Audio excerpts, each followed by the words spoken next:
অবশেষে কিন্তু বিভ্রান্তিটা দূর হলো। আগামী 2রা মে প্রকাশ পেতে চলেছে ওয়েস্ট বেঙ্গলের মাধ্যমিকের রেজাল্ট এবং 3 মে প্রকাশ পেতে চলেছে উচ্চ মাধ্যমিকের রেজাল্ট। এটি তোমাদের প্রত্যেকের জন্য একটা বিরাট সুখবর বলা চলে। তোমরা অনেকেই একটা বিভ্রান্তির মধ্যে ছিলে কত তারিখ নাগাদ তোমাদের রেজাল্ট প্রকাশ পেতে পারে। তো সে বিষয়ে অফিসিয়াল আপডেট এখনও পর্যন্ত বোর্ডের ওয়েবসাইটে না আপলোড করা হলেও সূত্র মারফত এই 2টি তারিখ জানা যাচ্ছে মাধ্যমিক এবং উচ্চ মাধ্যমিকের ফল প্রকাশ সম্পর্কিত। তো অফিসিয়ালভাবে যখন বোর্ডের তরফ থেকে কোনো নোটিফিকেশান জারি করা হবে সেটিও তোমাদের সঙ্গে আমি ভিডিওর মাধ্যমে শেয়ার করবার চেষ্টা করব।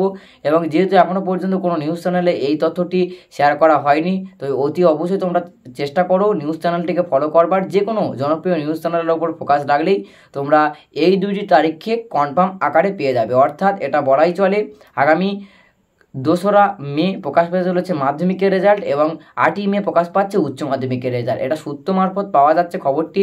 এবং এছাড়াও তোমরা প্রত্যেকেই হয়তো ইতিমধ্যেই দেখেছো যে বর্তমান ইউটিউব জগতের একজন জনপ্রিয় কন্টেন্ট ক্রিয়েটর মাননীয় সুদীপ্ত শিকদার মহাশয় তার অফিসিয়াল ফেসবুক পেজে এই পোস্টটি করেছেন, যেটি তোমরা স্ক্রিনে এই মুহূর্তে দেখতে পাচ্ছ। সেখানে স্যার লিখেই দিয়েছেন যে মাধ্যমিকের রেজাল্ট 2রা মে এবং উচ্চ মাধ্যমিকের রেজাল্ট 8ই মে। তো অফিসিয়ালভাবে না ঘোষণা হলেও সূত্র মারফত এই 2টির ডেট জানা যাচ্ছে। তো নিশ্চিন্ত থাকতে পারো তোমাদের এই 2টি ডেটের মধ্যেই মাধ্যমিক এবং উচ্চ মাধ্যমিকের ফল প্রকাশ হতে চলেছে। ফল প্রকাশ সম্পর্কিত যাবতীয় আপডেট পাওয়ার জন্য অতি অবশ্যই আমাদের চ্যানেলটাকে সাবস্ক্রাইব করে পাশে থাকবার অনুরোধ রইল। আজকে ভিডিওটি এই পর্যন্ত। অফিসিয়ালভাবে নোটিফিকেশান জারি হলেই তোমাদের সঙ্গে পরবর্তী ভিডিও আমি খুব তাড়াতাড়ি শেয়ার করব।